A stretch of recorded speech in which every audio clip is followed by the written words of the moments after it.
Now, let's look at the flood itself. The first is the preparation that is made for it. God is giving ample opportunity. And here in verse 14, God says to Noah, "Make thee an ark of gopher wood." That's an indestructible wood, very much like our redwood here in California. "Room shalt thou make in it," in the ark. And the word for rooms has the idea of nests.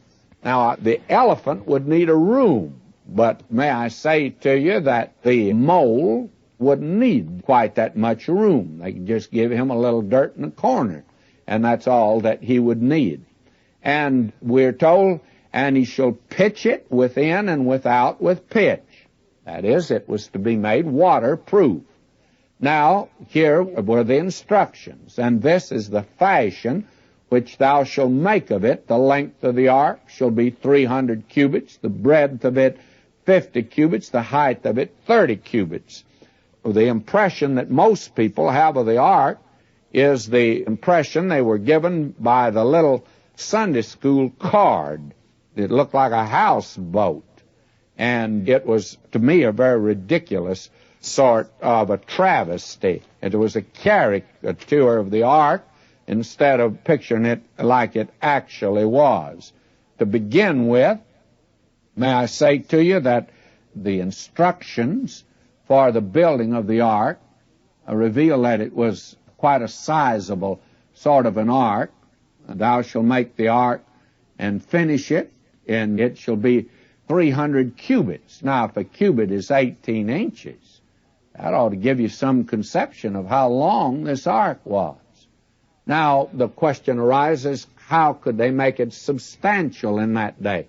Well, friends, you're not dealing with caveman. You're dealing with a very intelligent man. Noah was an intelligent man. You see, the intelligence that the race has today came right through that man, and he happened to be a very intelligent man.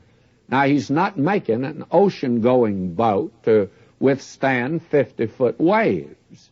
All he's doing is to have just a place for life, animal life, and man to stay over quite a period of time, by the way, but not to go through a storm, actually, just to wait out the flood. That was all. And for that reason, it might lack a great deal, and it did not have to be built as an ocean-going boat, would give it a great deal more room.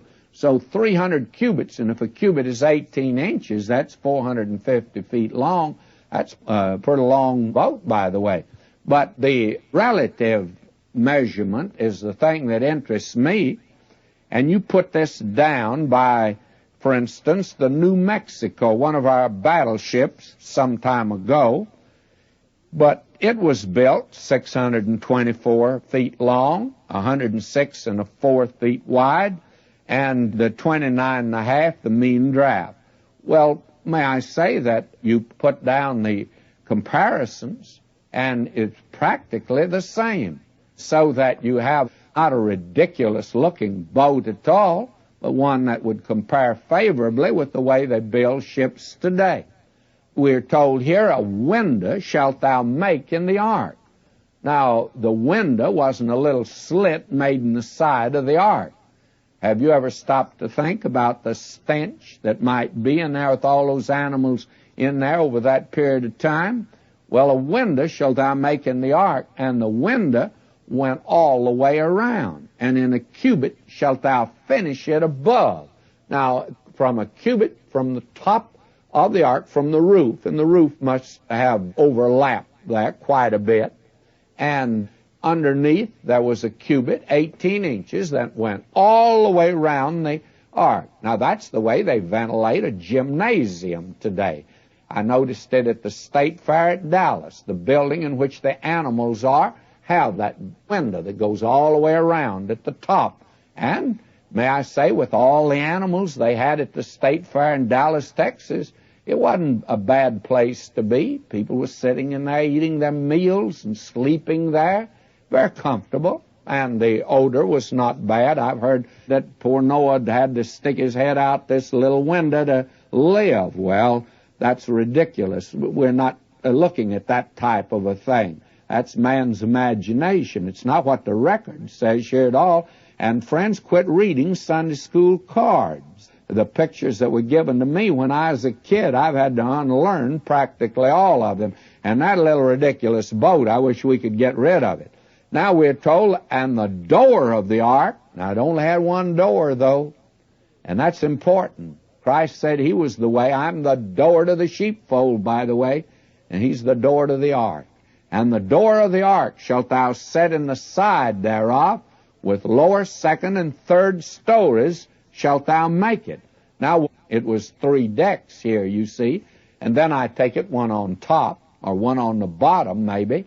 That would make 4 decks. And was there a door for each one? I personally have not come to any conclusion here. I'm rather of the opinion there was only one, and not one for each floor. But that, frankly, again, is beside the point.